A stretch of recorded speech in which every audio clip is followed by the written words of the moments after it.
Thanks for joining us again on Yelling and Screaming. I'm here with my buddy Sean. How's it going, bud?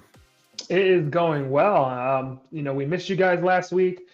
Me and Rick got pretty busy, but we wanted to make sure that we put a show out for you guys before the Super Bowl so that you had a little bit of take for us from the final round of the playoffs, the championship weekend, and also, a little bit of background of kind of some of the other things that have been going on in the league. So glad to be back. I guess we'll start with the tight game. The Chiefs defeated the Buffalo Bills 32-29 to punch their ticket to the Super Bowl. This was a good one. This was a pretty good game beginning to end. I was entertained.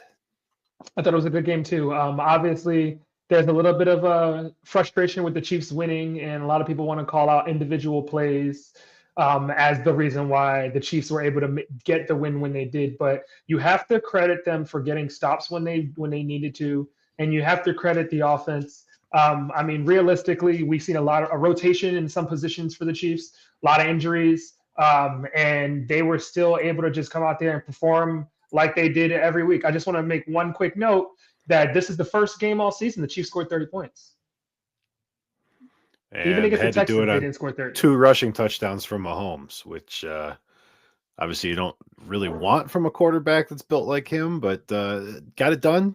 Um, they looked pretty much like they've looked all year. They drive down the field when they need to, and the Bills I was rooting for personally, but at the end of the day couldn't get it done. Maybe just not enough on the ground. Cook had a decent game, but they just never felt like they were in control.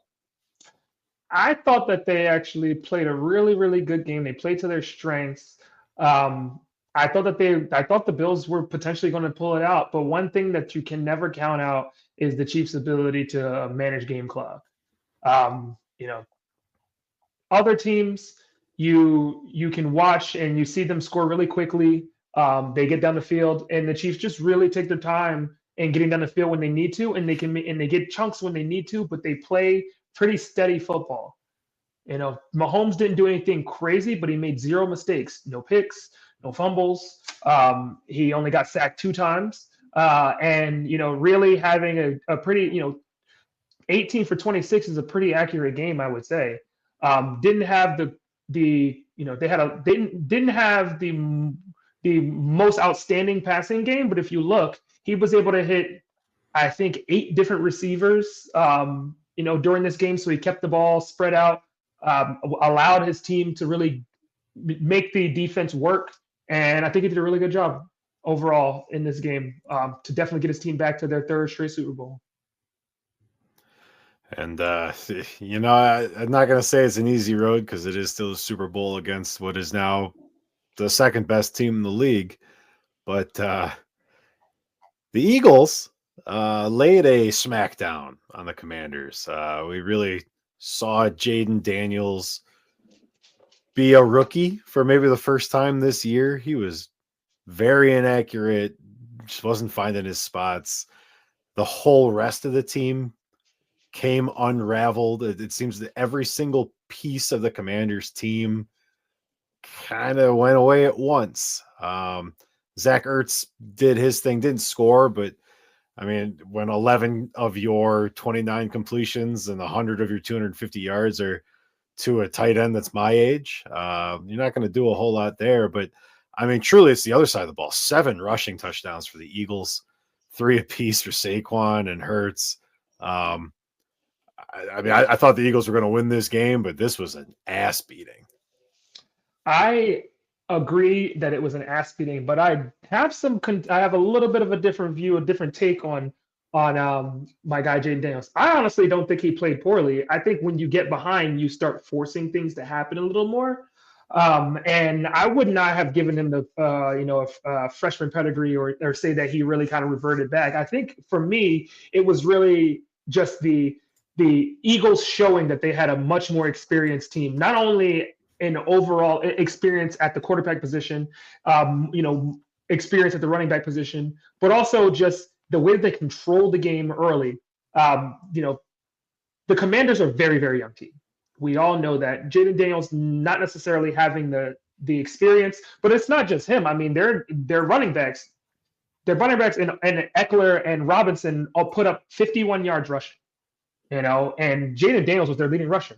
So that tells you that they really didn't have they weren't moving the ball down the field like they wanted to, and it took them 18 plays in that first drive to get a touchdown, which made them feel like they were really on the track. It took the Eagles one play. Or sorry, they didn't get a touchdown. Did they get a touchdown or a field goal? I thought they got a field goal in that first one. And the Eagles came down to one play and scored a touchdown. So that right there just set the tone for me for how much stronger the Eagles team was offensively. And then defensively, I mean, their defense just looked really, really, really good. They had 1, 2, 3, 4, they had 4 tackles for loss, 3 sacks. They really did a good job of keeping that team at bay. And, the one pick by Quinyon Mitchell really just kind of helped solidify that. And, when you've got the backup running back coming in to get rushing touchdowns, it's going to be your day's over. I was going to say it's going to be a long day, but your day's over at that point. So the Eagles rush offense going against this Chiefs defense is going to be something that I'm really, really excited to see. Yeah, I don't know that the Chiefs can stop this run offense. So I think they're probably going to have to actually perform. But Vegas has them -1.5, total at 48.5. Obviously, this is huge. What do the kids say? It's a legacy game. It's a legacy game for Mahomes. I mean, even without winning this, he's a Hall of Famer, probably the greatest quarterback of all time by the time he's done playing. But if you win this one, all he has to do is be pedestrian for 6 or 7 more seasons, and he'll be top 10 in every category that matters. The only quarterback to win 3 Super Bowls in a row, 4 in 5 years. In 5 years. I mean, it's insane. It's absolutely insane. So, not that it doesn't matter, but I think the Eagles need this way more than the Chiefs do. I genuinely agree with that. I think the Chiefs, regardless of what happens with this game, are going to come back in the same shape next year because they didn't overpower anybody. So it's not like they need to make these drastic changes for their team to really stand out next year. The Eagles coming in though, feeling like they had some issues earlier on. People gave them slack with Sirianni and some of the calls earlier in the season, and they really were like, all right, are these guys good? We looked at teams like the Lions and we looked at Minnesota and how strong those teams were. And a lot of people were like, well, the Eagles, they're up there. They're definitely one of those top tier teams, but they still don't have what it. And it's funny that people say that because this is Jalen Hurts' second Super Bowl. They can talk all they want about how good he is and how he needs to pass the ball more and what have you, but this is his second Super Bowl. So he's not somebody who is shied away from the pressure. And he's a guy who definitely can go out there and I think perform on this type of stage. And I think realistically, this is the Eagles Super Bowl to win. Their last time they made it to the Super Bowl, they had a good rush offense, but Saquon Barkley just changes that so much. And their defense this year is better than it was when they're in their last Super Bowl. So I think that they should pull away with this one. They're going to have to put points up, and they're going to have to play really, really aggressively earlier on in order to basically, they're going to have to overpower the Chiefs super early. They're going to have to do what they did to the Commanders. Just put them away. If the Chiefs score 30 points, they win the game. Eagles have to keep them from scoring 30, and they have to just put them away early. Yeah, I don't think Andy Reid loses to the Eagles. I think there's still a chip on his shoulder. I mean, all he did was essentially what he's done with the Chiefs, but not win the big game every single year. And he got shit canned for it. And, there's other things that go into that. But, man, I think he's going to be sitting on that sideline just smoldering. And if he's got to carry the rock his goddamn self in the fourth quarter, I don't think Andy Reid loses this game to the Eagles. I don't think it's possible. I don't know who the team is playing for this year or who's going to get the game ball or whatever. But if these guys can't get up to get coached this big W over the Eagles, I don't know what's the point of playing in the NFL. I don't know. I mean, I don't disagree with you. Obviously, and the Super Bowl is a big win. It's like it's the game. It's what you go for. But if you look at it, this team just they play strong, they play tough, they play in the trenches. And this Eagles team, I just the energy is just crazy right now. Like it feels like this is their time. It feels like this feels reminiscent of that 2016 season. Was it 16, 17, whatever that season was, when they won with Foles. It kind of it's on that level. And I just, as much as I want to say like they're going to break this tradition, I would love to see them break the tradition of, or I would love to see them break the chance for Mahomes making that 3 Super Bowls in a row. Realistically, still with the 5 in a row.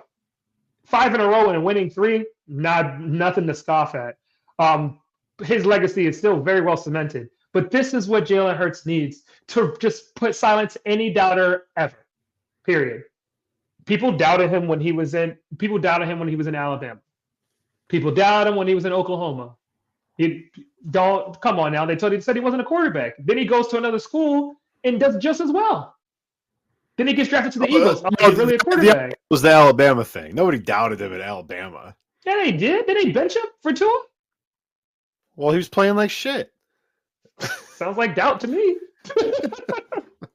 An embarrassment of riches is what that is. I'm just saying, look, if that's like this, and then he goes to Oklahoma, you say I'm not going to quarterback, let me go into the best quarterback coach in the country. And what's he do? Top 5 in the Heisman. Goes to the Eagles. What does he do? Get him to a Super Bowl. And now he's back in that same position again. People can say what they want, but this is football. It's not always about throwing for 4,000 yards. Would you rather have Jalen Hurts or Josh Allen? Anybody who looks at this, who watches the games and sees the winning is going to take Jalen Hurts. Anybody who likes the stats that Josh Allen puts up or the swagger might take Josh Allen. But I don't care. Give me the guy who wins. Give me the guy who wins.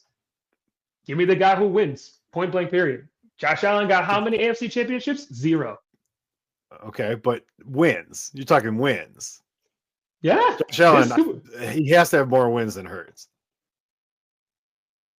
Are you talking about just overall record or winning? Because if that's wins. the case, no. I mean the guy who wins the games that matter, the guy who gets me in the position to put me in the Super Bowl. That's what I mean wins. I don't give a shit about it. Like you can make that argument if the Eagles win this game, because the Eagles don't have to play Mahomes like Josh Allen does every year. They played him. This is their second time having to play him, and I don't give a shit if they have to play him every year. You got to beat him sometime, right? They beat him one time in the regular season. Well, that's what I'm saying. If the Eagles beat Mahomes here, then sure, I'll bow to your argument. But I will take Jalen Hurts. To call Josh Allen a loser because he can't get through. I didn't call Josh Allen a loser of all time. I said that my choice is if I'm going to have Josh Allen, who gives me a great amount of stats, but he can't beat Patrick Mahomes, or Jalen Hurts, who you can argue against who he's playing, but at the end of the day, that offensive line and the way they coordinate that and moving guys around that offensive line, that has to do with him as well. He's done that his entire career and been a winner, and people have been doubting him the whole time. I'm taking it. And I'm saying I like the style of play. But you qualified it again. Like Josh Allen, the guy who can't beat Mahomes. So the Eagles have to beat Mahomes. Yeah. Like if Hurts can't beat Mahomes either, it's like there's not a differential there. Do you get paid more money to making it to the Super Bowl than not making it to the Super Bowl? I believe you do. Well, then there you go. But now you're talking about money. Like, what are we talking about? We talking about wins? We talking about money? We talking about Mahomes? I'm talking about the guy that gets me the farthest in my season. I don't give it. That's it. The guy who gets me the farthest in my season. Tom Brady left the AFC to go to the NFC and still won. Yeah. Then that solidified me as him being my GOAT. It didn't matter where he was, he still won. Jalen Hurts is playing football, he's winning. Right? He's still a young guy, still got a very early on in his career. I think this is his year to get that Super Bowl and finally close it all out. But Josh Allen, if Josh Allen loses every single AFC championship to Patrick Mahomes for the next 6 years, every year I'm going to say they have the same argument. Josh Allen gets to the AFC championship and loses. That makes Peyton Manning. Peyton Manning has how many Super Bowls? He's got two Super Bowl wins and went to 4 Super Bowls. 2 rings, went to 4 Super Bowls with different head coaches each time. Most cerebral quarterback in the NFL, but he's got 2 Super Bowl wins. Coach matters now, and yeah, all pro players. Look, every team has all pro players, dude. Every team has all pro players. Not the Raiders. The Raiders do have all pro. Get out of here. My tight end, bro. What you talking about? What you talking about? My rookie tight end. My rookie tight end. Yeah. Did I not play on the team in the last 5 years? In the last 5 years, the Raiders have multiple wide receiver Pro Bowlers, special teams Pro Bowlers, and tight end Pro Bowl. Not talking Pro Bowlers, talking all pros. All Pro Bowlers typically make all pro. Last time I checked, right? No, they're different. They're different things. They are different things, but do Pro Bowlers typically get all pro honors? I don't know. Probably. How all pro is how many levels of all pro are there? 3. First, second, levels? third team. Okay. Yeah, I don't know. Yeah. Typically, or something like that. So, okay. Anywho, 2024, we got some best performances here. Mm-hmm. So, I guess right off the top, like the best performance. And for me, kind of plays into the narrative I've been pushing all year. But give me Bo Nix against the Falcons. 38-6 beatdown. Bo goes for 307 passing yards, 4 passing touchdowns. He does not score a rushing touchdown, and they score this in this game. And for me, it was really the turning point from Bo developing as a quarterback to Bo being a NFL starting quarterback. Couple it with the fact that this is really where Kirk Cousins' career ended. Benched at the end of this game. I think they played him 2 more games after this, and they lost both of them. Finally, to the point where in first place in the division, the Falcons benched the guy they paid all the money to bring the rookie in. So for me, a real changing of the guard kind of moment where Kirk Cousins is now no longer an NFL player, and Bo Nix is potentially the future for the Broncos for who knows how long. But I like that he did it in a way that, obviously it wasn't directly addressing his critics, but he didn't run the ball. He didn't have to. He handed the ball off. They had a successful running game, and he did it through the air. So for me, from a player development standpoint and from a me watching the season standpoint, that's my performance of the year would be Bo Nix against the Falcons. Very well, very well.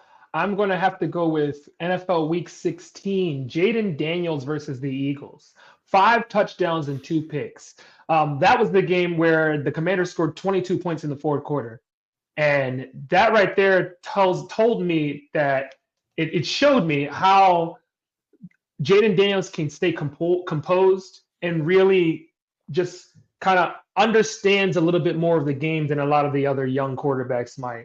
And anybody who has touched on, which the NFL has touched on a few times this season, who has touched on his training for the season and the way that he uses VR as a way to run through plays and get himself like prepared for the next opponent, being able to do so much more game film and actually run through it in a way that you can feel the game speed and how it helped him slow down. Like that right there was a testament to me as to how he was able to tap into that and really close out this game, get his team in position, and then get them through and actually get the win here.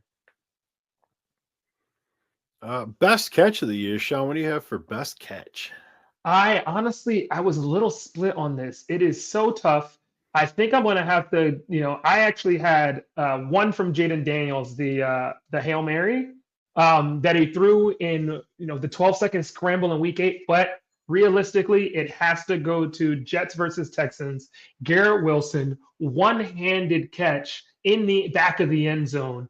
Just a beautiful play. I mean, the ball sticks in his hand. And he gets that first toe touchdown, secures the ball, and then that other leg comes down and makes contact inbounds. Beautiful play throughout. That's going to be my best catch of the season. So I have to say, I also had the Garrett Wilson catch, but I changed it because I saw a trend in my picks for these best ofs. Mhm. So I wanted to give the Cowboys their flowers before I did what you know is coming. So Cowboys Falcons week 9.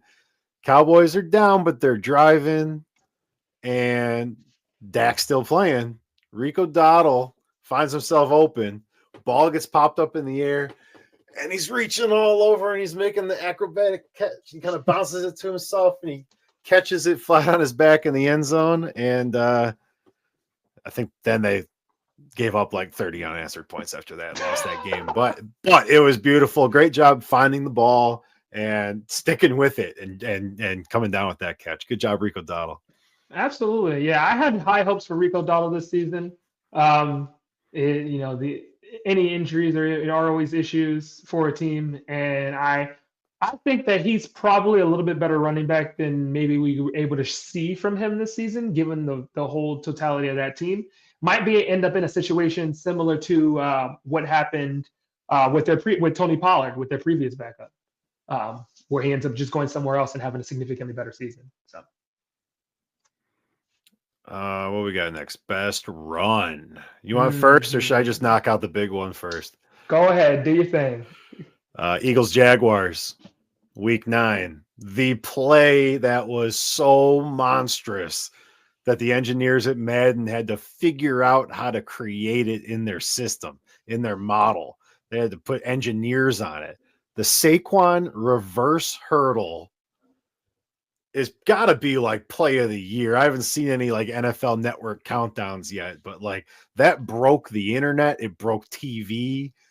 Saquon reverse hurdle. It's not a move that existed before week 9. So that's the one for me. What a play to cap off, not cap off as early the season, but huge season for Saquon. Yeah, I'm not gonna lie. I had that down for mine as well, but I wanted to move away from it because I wanted our fans to really get a sense of, some other really good runs for the season. I'm actually going to go with Week 11, Chiefs Bills. Josh Allen in the backfield turns it up for a 27-yard run, breaks multiple tackles, and that clinched their win over the Chiefs that week. The Chiefs' first loss of the season. You really wanted to. You really wanted to give it to them. They just felt like the Chiefs needed to lose. They were playing so many tight games. And it was finally a chance for Josh Allen to get that dub that he needed. Obviously, the regular season, he's played some really good games against Mahomes in the regular season. So it was really cool to see that. Kudos to him for that play. Hit. Well, best tackle of the year here. Mine wasn't a tackle. I misread that twice now, and when I just said it, I said hit too. So mine's a hit, not a tackle. I hope that counts. That counts. I'll give it to you. All right. Well, I'll go first then, so you can actually do a tackle. Saints Cowboys week 2. If you remember, this was an ass whooping by the Saints, and Will Harris playing on a prove it deal for the Saints, $1.2 million. It's not small change. But he's out there fighting for all the little guys. A lot of people forgot CeeDee Lamb doesn't honor his contract. CeeDee Lamb, kind of a piece of crap. Will Harris makes CeeDee Lamb remember that there are people out there playing for pennies on the dollar to what he got. He lays the absolute wood on CeeDee Lamb in the end zone. CeeDee curls up in a little ball. Man, he gets crunched, and Harris just kind of stands over him. I want more of that football. Give me some more of that. I like it. I'm always here and watch. Anytime the Cowboys have a moment that shows how terrible of an organization they are, I'm good with that. For me, honestly, I totally had a couple of trends here too. Only a few teams really in this highlight reel. But for me, my hit was Week 10, Jets versus Cardinals. Ball gets hiked back, and you see Quentin Williams come around that corner, and he's going to hit him hard. And he lays the absolute smackdown on Kyler Murray, and knocks his helmet clear off his head 5 yards back, and just pops up. And I'm like, holy shit. Is Kyler okay? Is he going to be able to play Call of Duty later? Because that was a monster hit. So that was mine.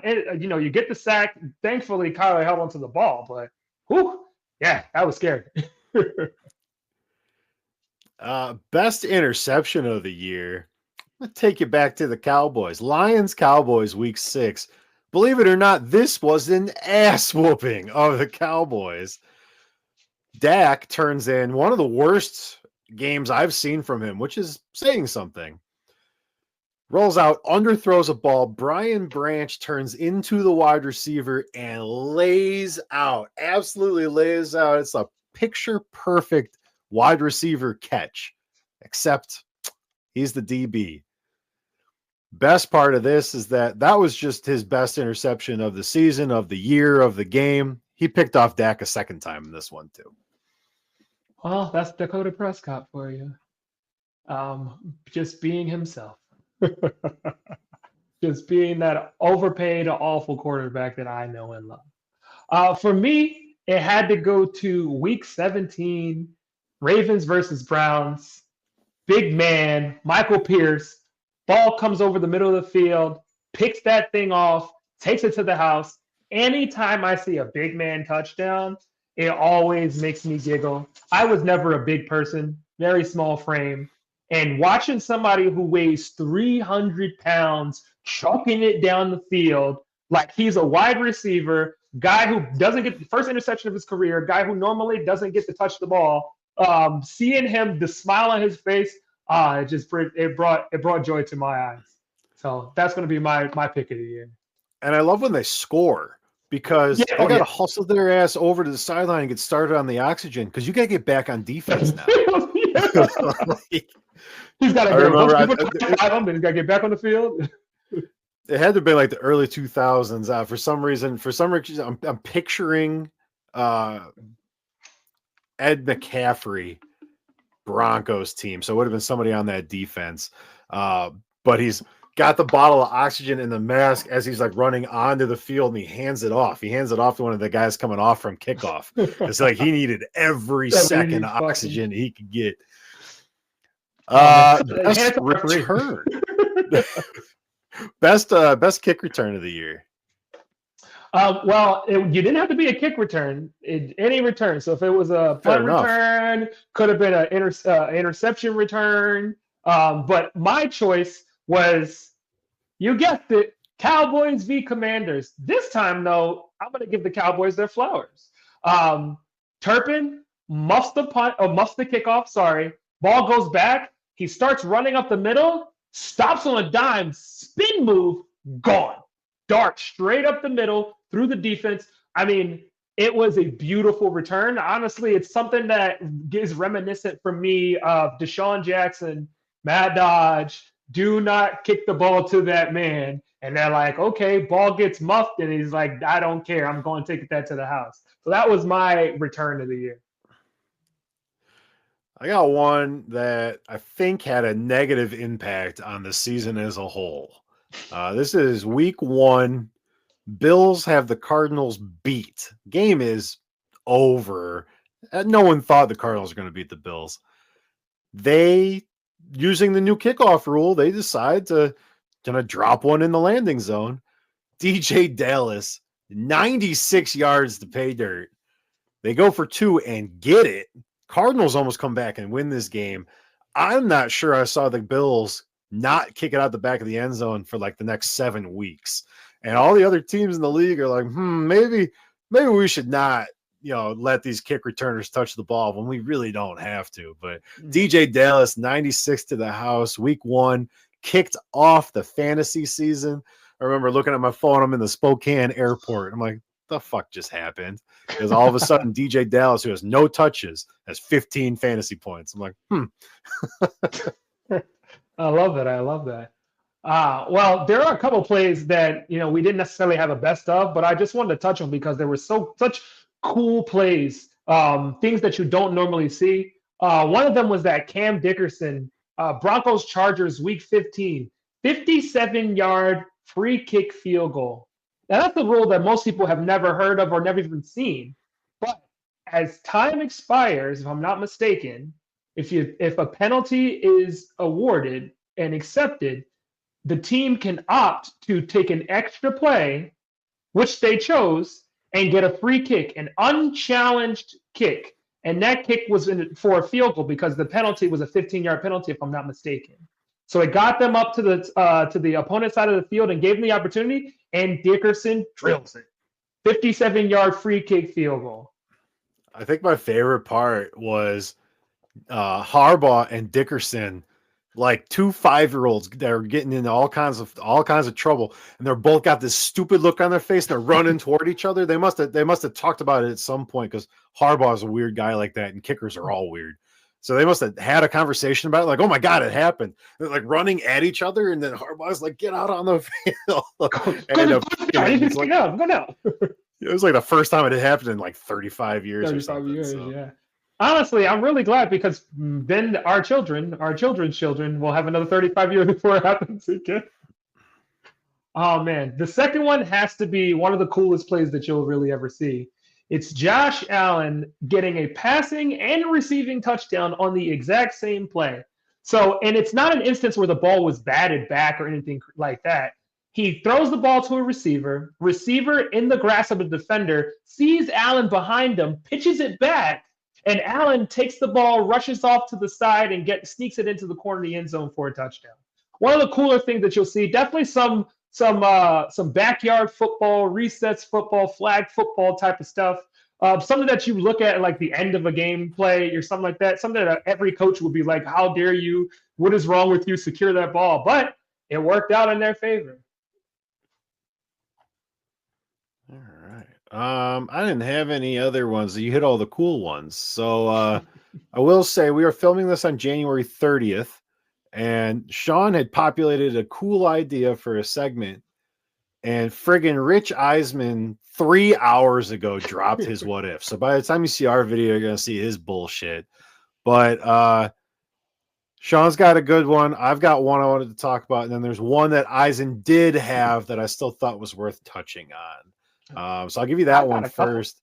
I've got a couple, honestly. Okay. I'll give you Eisen's first. Yeah. So Eisen only gave 5. So I mean, realistically, his what ifs, some of them I didn't even care for. It's like, all right, they're generic what ifs. Like, all right, I mean, I'm not sure if you want to touch on the big one, the one that it was number 1, but it's Saquon, which is fine, but I mean, Saquon wasn't staying with the Giants, so I don't know if it's even valid. But the one he had that I liked was the Commanders' Hail Mary against the Bears. Yeah, and kind of the divergence in those seasons from that point. Now, obviously, the Bears lost some games they shouldn't have after that, but momentum matters. Momentum matters a lot in the NFL, and the Bears were better than their record. I think that I gave them a lot of grief. I will continue to give Caleb Williams a lot of grief, but they were better than their record. And, if you don't do a Bears thing and have your defensive players fooling around the end zone and then give up that touchdown, your season changes a bit. So I just wanted to give that some props. No, I don't necessarily want to go any deeper down the what if hole on that one, but I mean that mattered. That the Commanders obviously go to the NFC Championship, and the Bears don't win another game essentially. So, yeah, honestly, the Bears played in the toughest division in football this year. 3 teams with over 10 wins.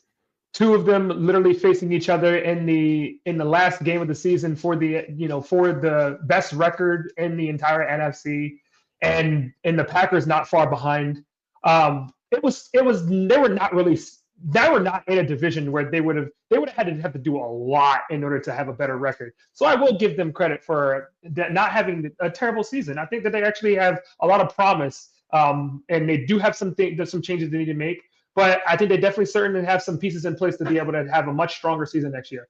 My number one, and this really, it stood out to me so much because of how good their offense was. My number one what if Cincinnati just had a mid-tier defense?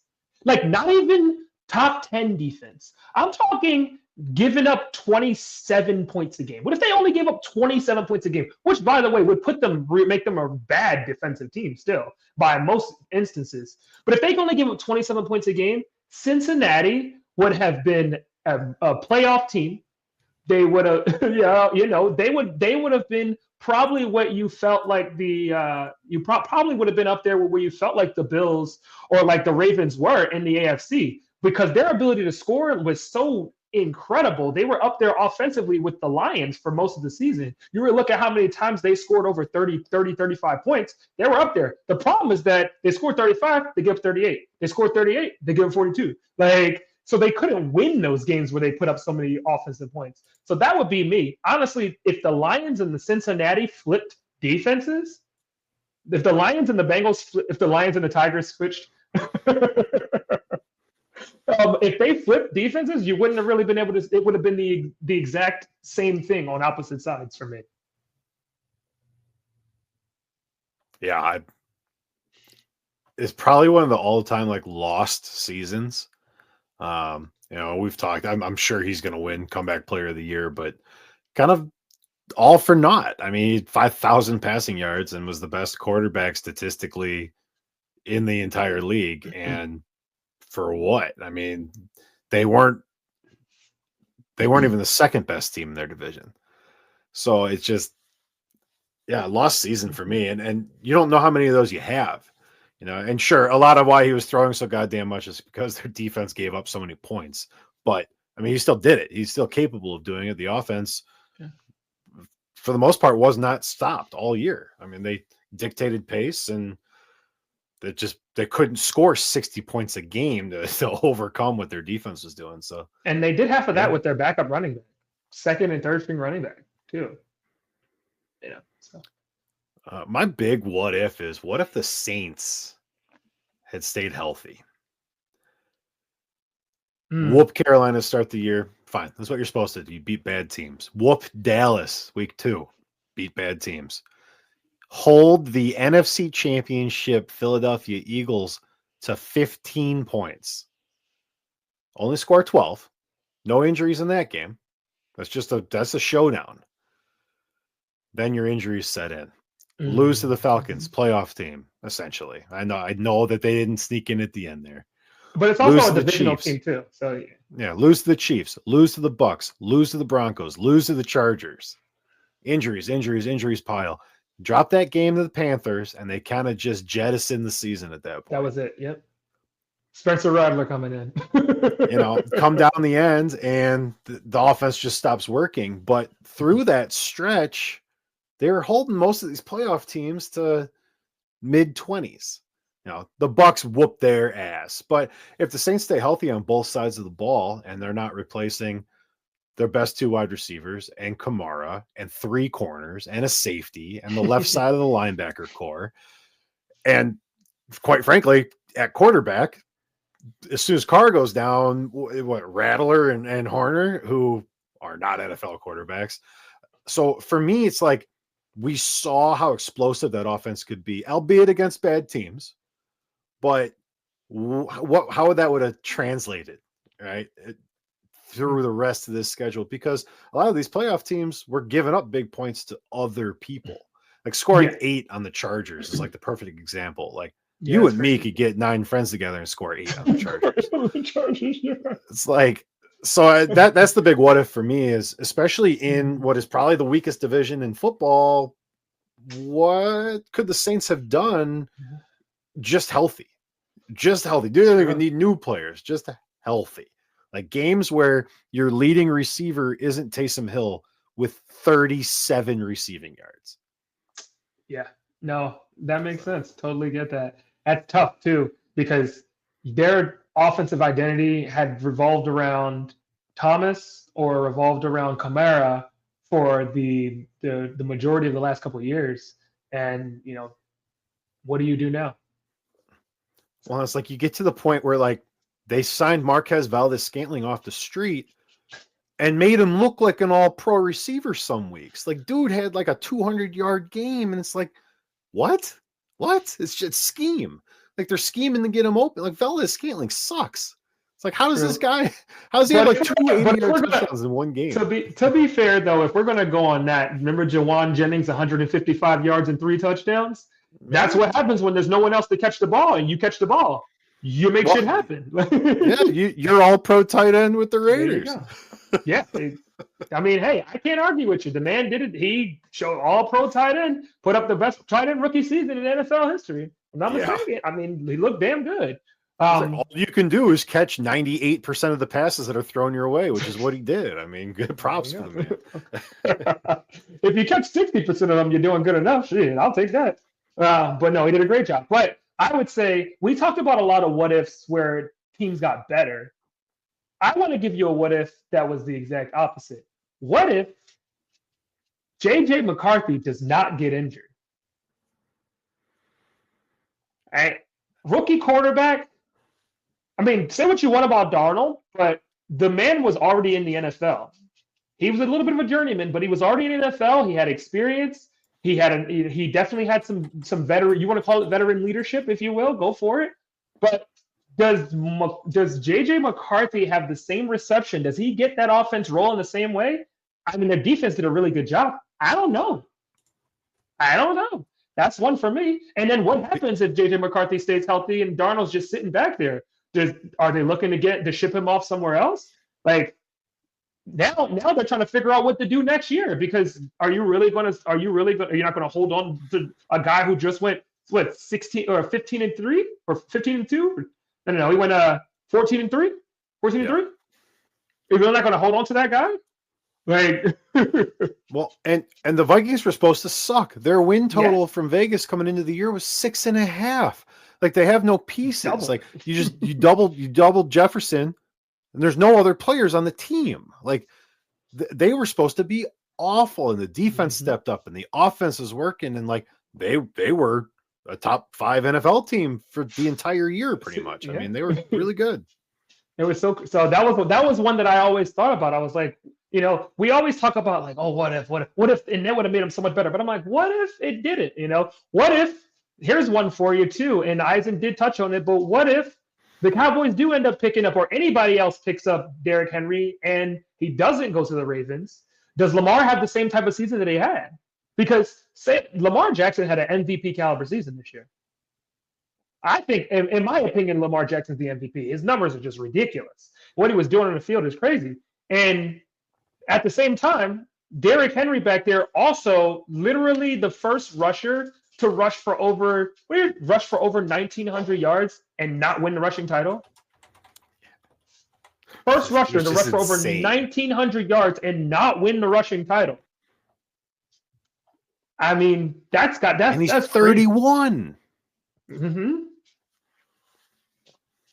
Yeah, there's a lot of teams kicking themselves. A lot of teams. Yeah, as a Raiders fan, I'm always kicking myself. We make really, really dumb decisions, but at the end of the day, there's a whole bunch of what ifs. What if the Jets don't fire Saleh and instead just get rid of Rodgers, right? Then you don't need to pick. Then you don't pick up Devontae Adams. Now you're sitting on this fat contract from Rodgers, and what are you going to do about it? Yeah, the Jets are going to continue to be a fascinating case study in how not to run an NFL team. Like a Madden franchise? You don't want to run it based off of what players' Madden scores are? Yeah, insane to me. Sean, there's only one coaching vacancy left in the NFL. It is the Saints. I have to assume that's Kellen Moore. I'm intrigued by that, but not enough to talk about it much more than that. Honestly, there's so many guys that could have head coaching jobs in the NFL. Kellen Moore going there, I would love to see what he's going to do, but I just don't have anything. Like there's a few other ones that I have way stronger opinions on. This one, I'm like, all right, we'll see what happens. We'll see what happens. Talk to me about Dallas. The Cowboys are a great, great example of making terrible decision after terrible decision after terrible decision and never learning from them. I think they should have kept the head coach they already had. This season was a wash with a dead Dak and and everybody else being dead. Their team had a lot of injuries this season too. This season was a wash. And more importantly, They won games with Cooper Rush toward the end of the season that you weren't expecting them to win. You thought the Cowboys were going to only win 3 games in the season. Turns out they won, what, 7? 7, 8? Something like that? So this season for them actually was a mid-tier season. Granted, they played in a division that had a terrible Giants team and 2 really good teams in the Eagles and Commanders. So for them to be mid-tier means that they were bad. But Brian Schottenheimer? Of all the guys you could have picked? I mean, the only thing I could think of is that he has no personality of his own, right? He'd be subservient to Jerry Jones, which is what has gotten some of these other coaches in trouble, is like they have their own opinions on how football works. And yeah, maybe Schottenheimer's just going to, yes, sir, and let Jerry coach, Let Jerry coach, yeah. Good luck with that. This is just another example of poor management. Jerry Jones is the owner. He's never going to get rid of the team. Realistically, they need to have more committee than anything. They need more people than just him making decisions, because they make terrible decisions when it comes to finances. I mean, all the contracts. Sorry, my dog is jumping around right now. All the contracts that they signed late, and they gave this crazy money to. I mean, the Dak and CD contracts. Just another poor examples of management. Like, does the dude have ADHD? Like, what is he doing? Why is he managing a team like he's a teenager? It's terrible. Now, on the other note, though, I wasn't thrilled about the fact that my Raiders let go of Antonio Pierce. I think it was unfair to him. I don't think that he deserved to be let go, given the turmoil that was already going on in the organization. Mark Davis touched on the fact that he feels like the team really has been going downhill since Gruden left. He said that really put a hole in us. I am actually really, really excited about them picking up Pete Carroll. He's already been a successful coach in the NFL. He's got a lot of respect, a lot of experience, and I think that he'll be a good fit for what the organization wants to do. Couple that with the fact that Brady is now in on the operations side, on the scouting side, looking for their pedigree at quarterback, and the fact that Carroll's had some good running backs when he was coaching up in Seattle, so he knows what to look for a guy behind the backfield, fullbacks. He knows what a good secondary looks like, which has been the Raiders' downfall for the past 20 years, 30 years, whatever you want to call it. I think that this is a signing that I'm excited about, and I'm hopeful for the future for my team. I'm going to save some of my thoughts for a season preview, because the Raiders are fascinating. There's a lot to talk about there. Are they going to be this year's Hard Knocks? New coach means you can opt out. I wouldn't want to. Fuck it. Pete Carroll's a character. Why would you want to opt out? Yeah, I can't. There's like a criteria, and I think a new coach lets you opt out. But yeah, it'd be fascinating, and all the glitz and glamour too, And it's in Vegas. Vegas plus Pete Carroll, like that. It would be dope. I think it'll be a really good one. I never thought that I'd say that I want my team to be on TV to photograph everything, so they can get exposed like the dumbass Giants. But it is what it is. That is going to go down, by the way, as the most. That is going to go down as some of the worst takes ever. Like every week, if anybody hasn't been following football, let me put you guys up on game. Every single week since probably week 6 of the season, we have seen clips of the Giants front office saying 2 things. One of them was, I really hate to see Saquon go to Philadelphia.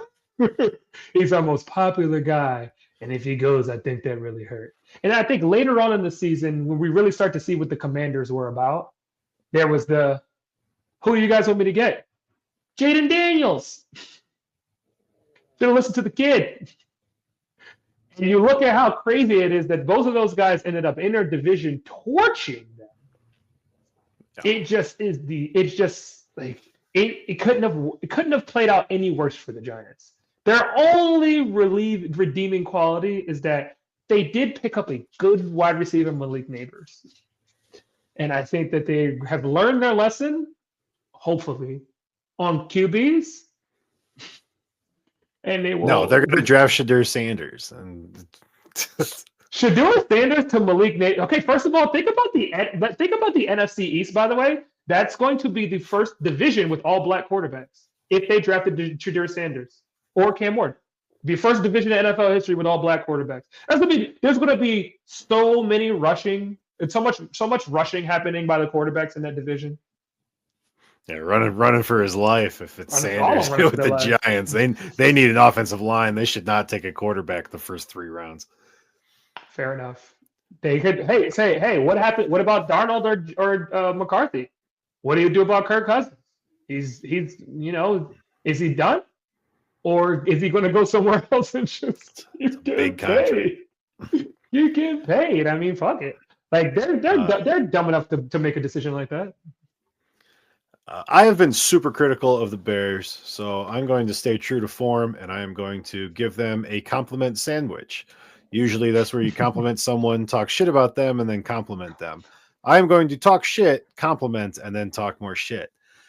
I don't know how the Bears tricked Ben Johnson into joining their organization. I would have loved to be a fly on the wall for those meetings because there's no reason to do this. Ben Johnson could have essentially picked his landing spot, including just taking more money to stay with the Lions.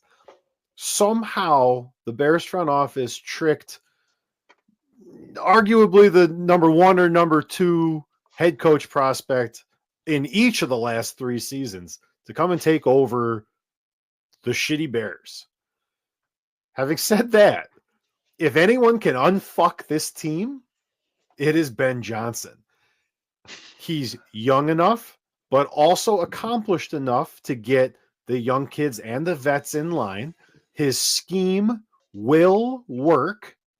He's been around very successful defenses. The Bears have their pieces on defenses. They just need discipline. I think this is a fantastic signing. And I'm actually fascinated. Declan Doyle was just hired to be the OC. Declan Doyle came from Iowa. Declan Doyle was with the Saints. Declan Doyle was the Broncos tight end coach. Declan Doyle knows how to run a high-powered offense with too many mouths to feed, which is what the Bears have right now. Facts. The only thing that I'm worried about and I hate about this Declan Doyle thing is that I am on record. Cole Kmet is the most overrated, underproducing, overpaid shit tight end in the league. And Declan Doyle is going to make him a 1,000-yard, 15-touchdown guy. And I'll never be able to lay on bad stats as an argument against Cole Kmet ever again, because Declan Doyle is going to make Cole Kmet the NFC starter at tight end next year. And I'm excited for this Bears team. Well, that, sir, was quite the sandwich. Honestly, I feel bad for Eberflus. I just don't like when an organization makes significant changes like that. And I think he could have gotten one more year. Caleb Williams coming in, feeling out the offense. They didn't have a terrible season. I don't think they had a terrible season. I think he could have had one more year. That's my only thing. I will say this: one of the funniest coaching signings, or at least what's been going down with coaching, is you hear about the Liam Cohen story? Man, yes. It's like, oh my God, it's hilarious. So this guy, Liam Cohen, who was the offensive coordinator for the Tampa Bay Buccaneers this past season. Tampa Bay has been it has been an organization that has been in one of the weaker divisions in the NFL, but still been able to make playoffs. Baker Mayfield has had his best offensive season as a quarterback in the NFL.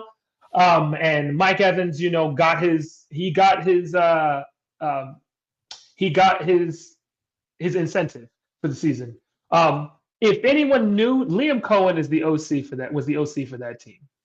Cohen has coached somewhere different every single year for the past 15 years. He had 2 seasons as the Browns QB coach, 2 seasons in a row as the UMass pass coordinator and QB coach, 2 seasons as the main OC, 2 seasons as the Rams assistant wide receiver coach.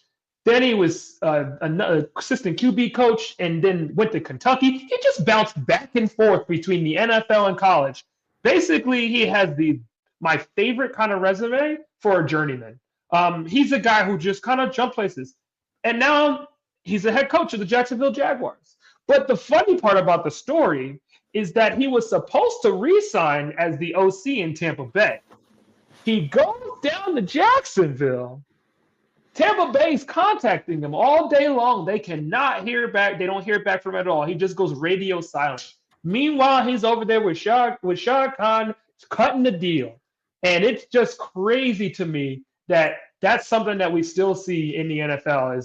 It's like there's guys who, and there's plenty of guys who I feel like deserve the head coaching job before him.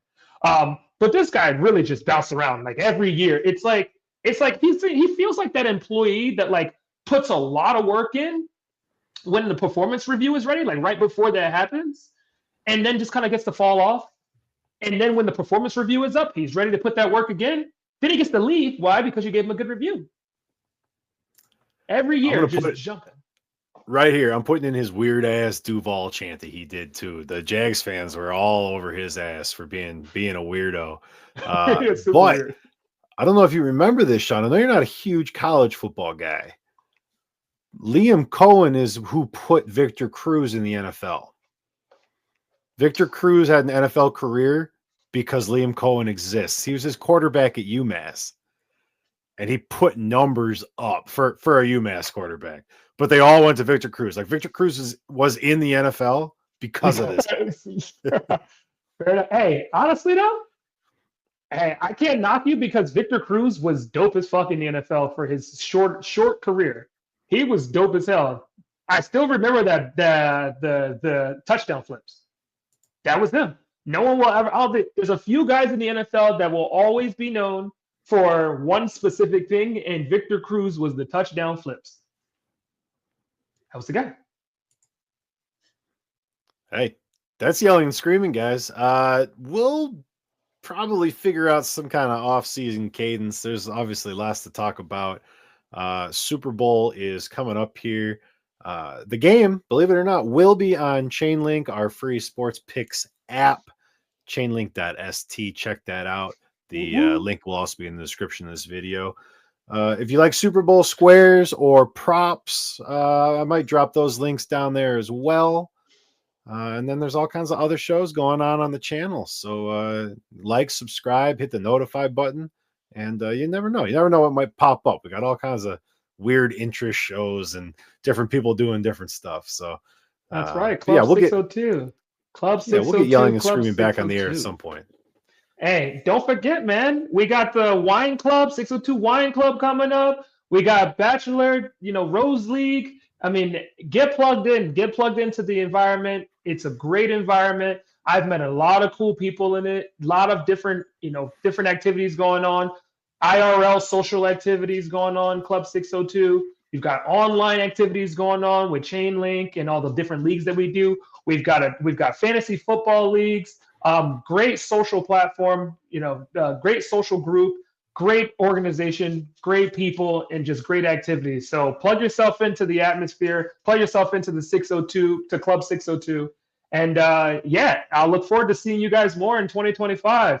This football season has been great. I'm super excited. I'm really glad that Rick reached out to me and was like, hey, anybody interested in doing a football podcast? I said, absolutely. Love me some football. And we just had fun doing it every week. I'm really, really glad I got to talk to you guys. And we'll figure out what's going on with the off season. I mean, we've got spring league football. We've got, the draft, and, training camp pops up before you know it. So, we'll definitely get a couple shows out in the time period. Maybe touch on a couple of the other segments that we wanted to touch on, Yeah, but we just right. kind of were running through and making sure that we were able to cover the content from each week. We don't want to rush through any segments. We want to be able to have a full, fun conversation and let you guys just kind of get a taste of how we feel and how the game is going, and yeah, what we think. So I'm happy. I'm excited, and thank you, Rick. Yeah, thanks for joining me this season. It was a good time. Hell Yelling yeah, and hell screaming, yeah. guys. Watch the channel, watch the socials. You'll see us again. And until then, get those bets in. Good luck with the Super Bowl. Go Birds! Go Birds for sure. Go Birds. Go Birds!